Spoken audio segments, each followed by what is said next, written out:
வணக்கம் மக்களே! நம்ம பெரும்பாலும் இண்டிவிஜுவல் ஸ்டாக்க பத்தி தான் அதிகமா டிஸ்கஸ் பண்ணிருப்போம். பட் இந்த வீடியோல ETF அண்ட் மியூச்சுவல் ஃபண்ட்ஸ பத்தி நம்ம பேசப் போறோம். என்ன ரீசன்னா, நம்ம நண்பர்கள் தான் தொடர்ந்து பார்த்தீங்கன்னா, கமெண்ட் செக்ஷன்ல கமெண்ட்ட போட்டு தாக்கிட்டு இருக்காங்க. என்ன கமெண்ட்னா, என்னால சேர்க்க முடியிற அமௌண்ட்டே ரூ. 1000 இருந்து ஒரு ரூ. 5000 வரைக்கும் தான் சேர்த்த முடியும். நான் எப்படி இண்டிவிஜுவல் ஸ்டாக்ல பெரிய அளவுக்கு இன்வெஸ்ட்மென்ட் பண்ணி ஒரு வெற்றிய பார்க்கிறதுங்கிற கேள்வி இருக்கு. உண்மையான ஒரு விஷயமும் கூட, ஒரு சரியான கேள்வியும் கூட. ஏன்னா, நம்மளால பெரிய பெரிய ஸ்டாக்ஸ் எல்லாம் இந்த ரூ. 5000 அமௌண்ட் மாசம் சேர்க்கிறத வச்சு கரெக்டான டைம்ல பார்ட்டிசிபேட் பண்ண முடியாது. இத பத்தி நம்ம முதல்லயே டிஸ்கஸ் பண்ணியிருக்கோம். இதுக்கு என்ன பண்ணணும் அப்படிங்கிறதுக்கு. ஸோ இருந்தாலும் திரும்ப நான் டிஸ்கஸ் பண்றேன். என்ன பொறுத்தவரைக்கும் ஒரு 2 வழி இருக்கு. இந்த மாரி குறைவா சேவிங்ஸ் பண்ணக்கூடிய நண்பர்களுக்கு. அப்படி ஒண்ணு பார்க்கும்போது ரொம்பவே ஹை ரிஸ்க்கான ஒரு வழி. பட் அந்த வழி கண்டிப்பா இந்த கேள்விகள கேட்ட நண்பர்களுக்கு சூட்டே ஆகாது. ஏன்னா அவர்களுக்கு அந்த இருக்கக்கூடிய பணத்த எப்படி பெருக்கணும் அப்படிங்கிற ஒரு ஐடியா இல்லாதனால தான் நம்மகிட்ட கேட்குறாங்க.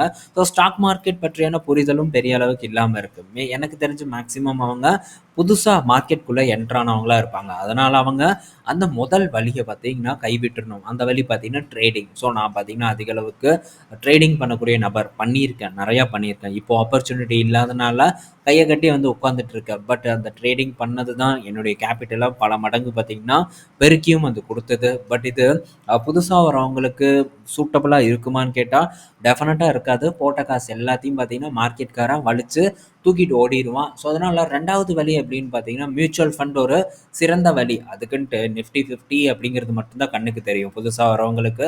ஸோ, இவங்க சொல்ட்டாங்க, நிஃப்டி 50ல மட்டும் காலம் ஃபுல்லா சிப்பு பண்ணா போதும், நம்ம பெரிய பணக்காரன் ஆயிரலாம் அப்படின்ட்டு. அப்படியெல்லாம் ஒண்ணும் ஆக முடியாது. 10 வருஷம் கழிச்சு அந்த ஆள் எங்கேயோ போயிருவான், நம்ம எங்கேயோ போயிருவோம். ஸோ, அதனால அதெல்லாம் நமக்கு ஞாபகம் கூட இருக்காது. ஸோ, மார்க்கெட்ல எங்க நல்ல ஆப்பர்ச்சுனிட்டி வருதுங்கிறத தேடி புடிச்சு பார்த்து, இந்த மாரி குறைவா சேர்த்தக்கூடிய, குறைவா சேவிங்ஸ் பண்ணக்கூடிய நண்பர்கள் முதலீடு பண்ணுனா மட்டும் தான், ஒரு நல்ல பணத்த நம்மளால ஜெனரேட் பண்ண முடியுமே தவிர, எல்லாரும் போகக்கூடிய ஆர்டினரி வழியில நம்மளும் போனோம்னா, டெஃபினட்டா நம்மளால பெரிய பெர்ஃபார்மன்ஸ பண்ண முடியாதுங்கிறது என்னுடைய ஒரு கருத்தா இருக்கு. ஸோ, இப்போ நம்ம நிஃப்டி 50ல போன வருஷம் முதலீடு பண்ணியிருந்தா, ஸோ என்ன ரிட்டர்ன் கிடைச்சிருக்கும்? ஸோ அந்த டைம்ல மார்க்கெட் ஒரு பிரஷர் வரும்போது, பலரும் பார்த்தீங்கன்னா, இந்த பாசிவ் ஃபண்ட் நிஃப்டி 50 தான் சேஃப் அப்படின்ட்டு தொடர்ந்து அந்த ஒரு ஆர்குமெண்ட்ட வச்சுட்டு இருந்தாங்க. பட் நம்ம அந்த ஃபண்ட எட்டி கூட பார்க்கல. ஸோ நிஃப்டி 50ல இன்வெஸ்ட்மென்ட் பண்றதுக்கான ஒரு இன்ட்ரெஸ்ட் எனக்கு இல்ல அப்படிங்கிறத கிளியரா பார்த்தீங்கன்னா, நான் டிஸ்கஸ் பண்ணியிருந்தேன். ஸோ அப்படி அந்த டைம்ல அத மறுத்துட்டு, ஸோ நான் அதுவும் மியூச்சுவல் ஃபண்டும் நான் பெரிய அளவுக்கு முதலீடு பண்ணக்கூடிய நபர் இல்ல. என்ன தொடர்ந்து ஃபாலோ பண்ணக்கூடிய நண்பர்களுக்கும் தெரியும்.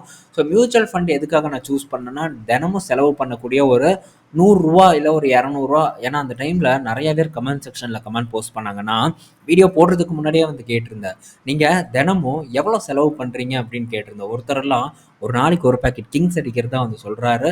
அதுவே கிட்டத்தட்ட ரூ. 200 கிட்ட வந்துருச்சு. ஸோ அவர் சேர்த்து வச்சிருந்தா எவ்வளோ சேர்த்து வைக்க முடியும் அப்படிங்கிறத இந்த இடத்துல உங்களுக்கு எக்ஸாம்பிளோட நான் காட்டப் போறேன்.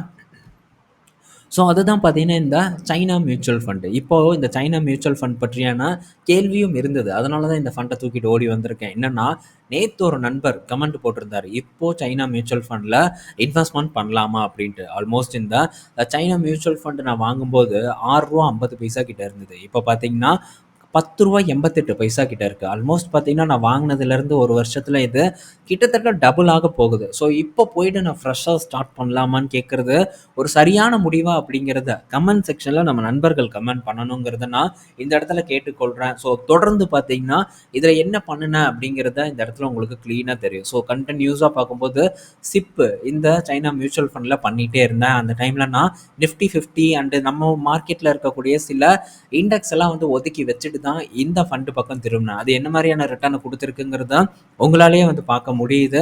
ஸோ கிட்டத்தட்ட நான் வாங்கினதுலேருந்து இப்போ வரைக்கும் பார்த்தீங்கன்னா, ரிட்டர்ன் அப்படின்னு பார்க்கும்போது 36% ரிட்டர்ன் கொடுத்துருக்கு. இது தினமும் ₹100 சிப் பண்ணுறதுனால கிடைச்ச ஒரு ரிட்டர்னாக இருக்குது. ஸோ இது லம்சம் ரிட்டர்ன் இல்லை. லம்சம் பண்ணாமையே இந்த அளவுக்கான ஒரு ரிட்டர்ன் பார்த்தீங்கன்னா, இந்த சைனா மியூச்சுவல் ஃபண்ட்ல கிடைச்சிருக்கு. ஸோ ரூ. 22,000 போட்டிருக்கேன். ரூ. 30,000 பார்த்தீங்கன்னா, என்னுடைய பணம் வளர்ந்துருக்கு. ஸோ டெய்லி நம்ம ஒரு ரூ. 100 செலவு பண்ணுறோம், இல்லை ஒரு ரூ. 200 செலவு பண்ணுறோம். அந்த பணத்தை கொண்டு நம்ம ஆப்பர்ச்சுனிட்டி இருக்கக்கூடிய ஒரு இடத்துல நம்ம பார்க் பண்ணுறோம். அது என்ன மாதிரியான ஒரு வளர்ச்சியை கொடுக்குது அப்படிங்கிறதுக்கான ஒரு எக்ஸாம்பிள் தான் இந்த ஒரு எக்ஸாம்பிள். சரி, ஓகே, சைனா மியூச்சுவல் ஃபண்டு நீ சொன்ன, அதுவும் இல்லாமல் சைனா மார்க்கெட் ஒரு நல்ல பர்ஃபார்மன்ஸ் பண்ணிருச்சு, சம்பாரிச்சாச்சு. இப்போ வேற ஏதாச்சும் ஒண்ணு இருக்கா அப்படின்னு கேட்டா இருக்கு. அதுதான் பார்த்தீங்கன்னா, ஸோ இந்த கன்சர்வேட்டிவ் ஃபண்ட் இத பத்தியும் நான் உங்க கூட தொடர்ந்து வந்து டிஸ்கஸ் பண்ணேன். ஸோ லாஸ்ட் இயர் இந்த மார்க்கெட் வந்து ஒரு ஒரு ஆகஸ்ட் மாசம், ஒரு செப்டம்பர் மாசம் தான் நிஃப்டி 50 வந்து சரிய ஆரம்பிச்சது. பட் நான் அத வந்து முன்னாடியே வந்து ஸ்டார்ட் பண்ணது இந்த டிஎஸ்பி ரெகுலர் சேவிங் ஃபண்ட். இந்த ஃபண்ட் பார்க்கும்போது நான் வந்து ஏப்ரல் மாசம் வந்து ஸ்டார்ட் பண்ணேன். ரூ. 56 கிட்ட வந்து ஸ்டார்ட் பண்ணியிருக்கேன். ரூ. 57 கிட்ட.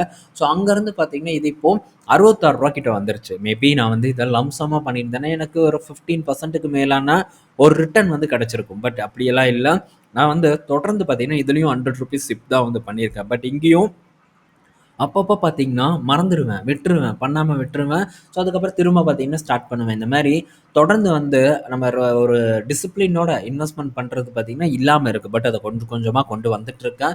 ஓகே, இது என்ன ரிட்டர்ன குடுத்துருக்கு அப்படின்னு பார்த்தீங்கன்னா, எஃப்டிய பீட் பண்ண ஒரு ரிட்டர்ன பார்த்தீங்கன்னா நமக்கு டெலிவர் பண்ணியிருக்கு. 6.85% ரிட்டர்ன் குடுத்துருக்கு. இதுவும் ஒன் டைம் இன்வெஸ்ட்மென்ட் கிடையாது. தொடர்ந்து ₹100 சிப் பண்றோம். மார்க்கெட்ல இப்போ ஏற்ற இறக்கம் இருந்துட்டு இருக்கு. இதெல்லாம் தாண்டி ஸோ 6.85% ரிட்டர்ன் பார்த்தீங்கன்னா, இந்த டிஎஸ்பி ரெகுலர் சேவிங் ஃபண்ட்லயும் வந்து கிடைச்சிருக்கு. ஸோ ஒரு கன்சர்வேட்டிவ் ஃபண்ட்லயும் இந்த மாதிரியான ஒரு பெர்ஃபார்மன்ஸை பார்த்துருக்கோம். ஸோ மற்றவங்க தேடி போகக்கூடிய ஒரு இடத்தை நோக்கி நம்ம போனோம்னா பெரிய வெற்றி கிடைக்காது அப்படிங்கிறதுக்கான ஒரு சிறந்த எக்ஸாம்பிள் இதுவா இருக்கும் அப்படின்னு நான் நினைக்கிறேன். ரெண்டாவது பார்த்தீங்கன்னா, ஸோ இந்த மியூச்சுவல் ஃபண்டை இப்போ காட்டணுங்கிற ஒரு அவசியம் இல்லை. எதுக்காக காட்டுறேன்னா, ஸோ பலரும் பார்த்தீங்கன்னா தொடர்ந்து செலவுகளை வந்து பண்ணிகிட்டே தான் இருக்காங்க. அவங்க செலவு பண்ணக்கூடாது, செலவு பண்ணுற காசை சேர்த்தி வச்சா என்ன மாதிரியான ஒரு பர்ஃபார்மன்ஸை பார்க்க முடியுங்கிறதுக்கான ஒரு எக்ஸாம்பிளாக தான் இது ரெண்டையுமே இந்த இடத்துல நான் இப்போ வந்து எடுத்துகிட்டு வந்திருக்கேன். அதே மாதிரி சொல்லும்போது பார்த்தீங்கன்னா, அதை யாருமே வந்து பெருசாக நினைக்கிறது இல்லை. நான் வந்து ஆங்சங் பீஸை வந்து கத்துன்னு கத்திட்டு இருந்தேன். பட் அந்த டைமில் ஆங்சங் பீஸ் எல்லாம் வேஸ்ட்டு, சைனாவில் இன்வெஸ்ட்மெண்ட் பண்ணுறது வேஸ்ட்டு, ரிஸ்க்கு, நாளைக்கு ஏதாச்சும் இதாயிரும் அப்படி இப்படின்ட்டு தொடர்ந்து பேசினாங்க. பட் இப்போ அந்த பேசின வாயெல்லாம் எங்கே போச்சுன்னு தெரியல. ஆங்சங் பீஸ் ஆல்மோஸ்ட் டபுள் த ரிட்டர்னுக்கு மேலே நமக்கு டெலிவர் பண்ணி தொடர்ந்து ஏற்றத்தை கொடுத்துட்டு இருக்கு. தொடர்ந்து சைனா மார்க்கெட் ஒரு ஏற்றத்தை நோக்கி போயிட்டு இருக்கு. போன வருஷம் நம்ம மார்க்கெட் சரியா ஆரம்பிக்கும் போதே நமக்கு ஒரு இண்டிகேஷன் கிடைச்சது. ஏன்னா இங்கேருந்து எஃப்ஐஎஸ் பணத்தை தூக்கிட்டு போய் சைனாவில் போடுறாங்க அப்படின்னு தான் தொடர்ந்து டிஸ்கஸ் பண்ணோம். பார்த்தீங்கன்னா அதுதான் நடந்திருக்கு. ஸோ சைனா மார்க்கெட் இன்னும் ஒரு ஏற்றத்தை நோக்கி தான் நகர்ந்து போயிட்டு இருக்கு. பட் ஃப்ரெஷ் பையிங் பண்ணுறதுக்கான ஒரு ஆப்பர்ச்சுனிட்டி இங்கே இருக்கான்னு கேட்டால் டெஃபினட்டாக இல்லை. எதுவுமே சொல்லும்போது நம்ம அந்த டைமில் உடனே குயிக் ரியாக்ஷன் பண்ணி இதில் உண்மையாக ஆப்பர்ச்சுனிட்டி இருக்கா இல்லையான்ட்டு அலசி ஆராய்ஞ்சு முடிவெடுக்கிறதுக்கு நம்ம ட்ரை பண்ணணும். ஸோ அதை விட்டுட்டோம், அது நல்ல ஒரு ஏற்றத்தை கொடுத்துருச்சு, அதுக்கப்புறம் இன்வெஸ்ட்மெண்ட் பண்ணலாமான்னு கேட்குறது மிக மிக ஒரு ஆர்டினரியான ஒரு கொஸ்டினாக இருக்குது. இது நம்ம நண்பர்கள் கிட்ட நான் எதிர்பார்க்கவே மாட்டேன். ஸோ என்னைக்கு நம்ம அதை டிஸ்கஸ் பண்ணுறோமோ அன்றைக்கே அதை பற்றி கம்ப்ளீட்டாக அலசி ஆராய முடிவு பண்ணுங்கள். ஏறினதுக்கப்புறம் முடிவெடுத்து எந்த ஒரு பிரயோஜனமும் இல்லைங்கிறதா இந்த இடத்துல நான் மென்ஷன் பண்ணிக்கிறேன். ஸோ நெக்ஸ்ட் பார்த்தீங்கன்னா, ஸோ ஒரு இப்போ டிஃபென்சிவ் டார்லிங்ஸ் அப்படின்னு சொல்லக்கூடிய எஃப்எம்சிஜி, ஐடி இதெல்லாம் எப்போவுமே பார்த்தீங்கன்னா பெரிய ஒரு டிப்பை வந்து சந்திக்காமல் ஒரு ஸ்டெடியாக வந்து நம்ம போர்ட்ஃபோலியோவில் இருக்கும். இப்போ அதில் வந்து சில பஞ்சாயத்து போயிட்டு இருக்கு அப்படின்ட்டு ஐசிஐசிஐ வந்து சொல்லியிருக்காங்க. ஸோ உண்மையும் கூட. ஏன்னா ஐடி செக்டர் எப்படி போயிட்டு இருக்குங்கிறத நம்ம டிஸ்கஸ் பண்ணிட்டு தான் இருக்கோம். எஃப்எம்சிஜியும் பெருசாக ஒரு பர்ஃபார்மன்ஸ் இல்லை. பட் இருந்தாலும் என்னை பொறுத்த வரைக்கும் எஃப்எம்சிஜியில் அடுத்த கட்ட ஒரு ஆப்பர்ச்சுனிட்டி இருக்குது அப்படின்னு தான் நான் வந்து எக்ஸ்பெக்ட் பண்ணுறேன். இப்போது எஃப்எம்சிஜி இண்டெக்ஸ் பார்க்கும்போது அருமையான ஒரு பேட்டர்னில் வந்து ட்ரேட் ஆகிட்டு இருக்கு. ஸோ இந்த பேட்டர்ன் பார்த்தீங்கன்னா கிட்டத்தட்ட 5 வருஷம் பேட்டர்னில் இருக்குது. இப்போ நம்ம வீக்லியில் வந்து பார்த்துட்டு இருக்கோம். கரெக்டாக பார்த்தீங்கன்னா கோவிட் கிட்ட இருந்து இப்போ வரைக்கும் பார்த்தீங்கன்னா இதோட வளர்ச்சி எப்படி இருக்குது அப்படிங்கிறது தான் இந்த இடத்துல நம்ம பார்த்துட்டு இருக்கோம். ஸோ கன்சிஸ்டண்ட்டாக வந்து ஒரு ஏற்றத்தை கொடுத்துட்ருக்கு. அது மட்டும் இல்லாமல் ஒரு பேட்டர்னுக்குள்ளே வந்து இருந்துட்டு வந்துட்டு இருக்கு. ஸோ இந்த எஃப்எம்சிஜி இடிஎஃப் பொறுத்த வரைக்கும் அடுத்து வந்து ஒரு ₹100 ஸ்விப் பண்ணுறதுக்கான ஒரு இடமா நான் வந்து பார்க்குறேன். ஸோ இது பீக்லேருந்து ஒரு 24% பார்த்தீங்கன்னா கரெக்டான ஒரு இடம் தான் என்னை பொறுத்த வரைக்கும் ஒரு நல்ல லெவலாக இப்போதைக்கு ஃபிக்ஸ் பண்ணுறேன். ஸோ அந்த லெவல் மேபி திரும்ப ரீச் ஆச்சுன்னா அகெயின் வந்து இதை சிப் பண்ணுறதுக்கு வந்து நான் ட்ரை பண்ணுவேன். ஸோ இந்த மாதிரி ஒரு இடத்துல இன்வெஸ்ட்மெண்ட் பண்ணுறதுக்கு நம்ம நண்பர்கள் யோசிக்கலாம். அது ஒரு நல்ல ரிட்டர்ன் கிடைச்சதுக்கப்புறம் ஸோ மேபி நமக்கு ஃப்யூச்சரில் மார்க்கெட்டில் எங்கேயாச்சும் ஒரு ஆப்பர்ச்சுனிட்டி கிடைக்குது அப்படிங்கிற பட்சத்தில் அந்த அமௌண்ட்டை வித்ட்ரா பண்ணி நம்ம அந்த ஆப்பர்ச்சுனிட்டியில் வந்து பணத்தை போடுறதுக்கு நம்ம ட்ரை பண்ணலாம். இது எதுவும் இல்லை அப்படின்னா ஸோ லிக்விட் ஃபண்டில் கொண்டு போய் பணத்தை போடலாம். பட் லிக்விட் ஃபண்ட் பார்க்கும்போது யார் வந்து பணம் அதிகமாக வச்சுருக்காங்களோ அவங்களுக்கு ஒர்த்தாக இருக்கும். ஸோ கம்மியாக நம்ம ₹2000 ₹3000 கொண்டு போய் லிக்விட் ஃபண்டில் போட்டோம்னா அது வேஸ்ட்டு, ஒன்றுமே வந்து பண்ண முடியாது. ஸோ பணம் அதிகமாக இருக்கிறவங்க லிக்விட் ஃபண்டில் போட்டு வெயிட் பண்ணுறது தான் நம்ம வந்து ப்ரிஃபர் பண்ணணும். அப்படி எடில் வைஸ் ஃபண்டை நம்ம டிஸ்கஸ் பண்ணோம். ஏன்னா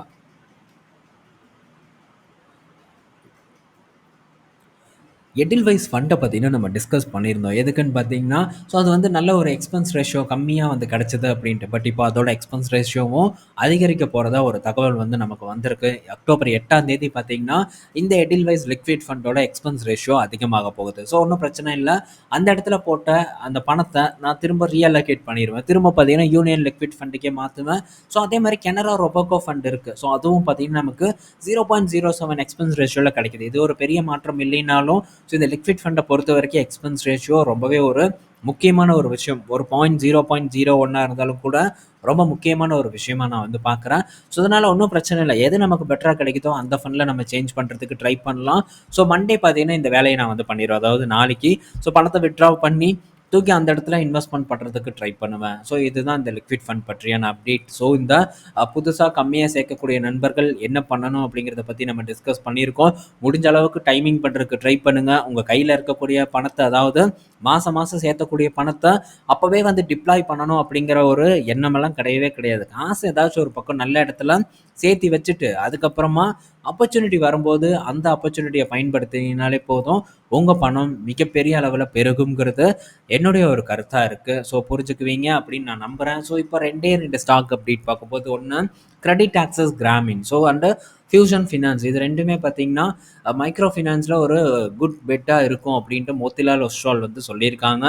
மோதிலால் ஒஸ்வாலுக்கு வேறு வேலை இல்லை சொல்லியிருக்காங்க. ஓகே, இப்போது இந்த ஃபியூஷன் ஃபினான்ஸில் ஏதாவது ஒரு ரெக்கவர் ஏற்பட்டிருக்கான்னு கேட்டால் எந்த ஒரு ரெக்கவரும் ஏற்படலை. கரண்ட்டாக பார்க்கும்போது இதோட அசட் குவாலிட்டி ரொம்ப ஒஸ்ட்டாக இருக்குது. அது மட்டும் இல்லாமல் இந்த ஃபியூஷன் ஃபினான்ஸ் இதுக்கு முன்னாடி ப்ரைஸ் டூ புக்கெல்லாம் நீங்கள் எடுத்து பார்த்தீங்கன்னா ரொம்பவே வந்து சீப்பாக இருந்தது. பட் இப்போது புக்கெல்லாம் வந்து காணாமல் போயிடுச்சு. ப்ரைஸ் டூ புக் வந்து அரௌண்ட் ஒரு 2 டைம்ஸ் கிட்ட வந்துருக்கு. இதெல்லாம் ஒர்த்தான்னு கேட்டால் டெஃபினட்டாக ஒர்த் இல்லை. இதெல்லாம் தாண்டி அசட் குவாலிட்டி ரொம்பவே மோசமான இடத்துல இருக்குது. ஸோ இதெல்லாம் சரி பண்ணினா தான் இந்த ஃபியூஷன் ஃபினான்ஸை பொறுத்த வரைக்கும் ஒரு ஆப்பர்ச்சுனிட்டிங்கிறதே இருக்கும். பட் இந்த மாதிரியான ரிஸ்க்கான இடத்துலலாம் நம்ம போய் மல்டிபேகர் ஆசையில் கொண்டு போய் விழுகிறது. மேபி இது ஏறலாம், ஆனால் இந்த ரிஸ்க் உங்களுக்கு சூட்டபிளா அப்படிங்கிறத வந்து நம்ம டெஃபினட்டாக வந்து பார்த்து தான் எந்த ஒரு முடிவையும் வந்து எடுக்கணும். ஸோ ரொம்ப ரிஸ்க் இந்த மாதிரி சின்ன என்பிஎஃப்சிஸில் எடுக்கிறத நம்ம முடிஞ்ச அளவுக்கு தவிர்ப்பது தான் நம்ம செய்யக்கூடிய ஒரு புத்திசாலித்தனமாக இருக்கும்.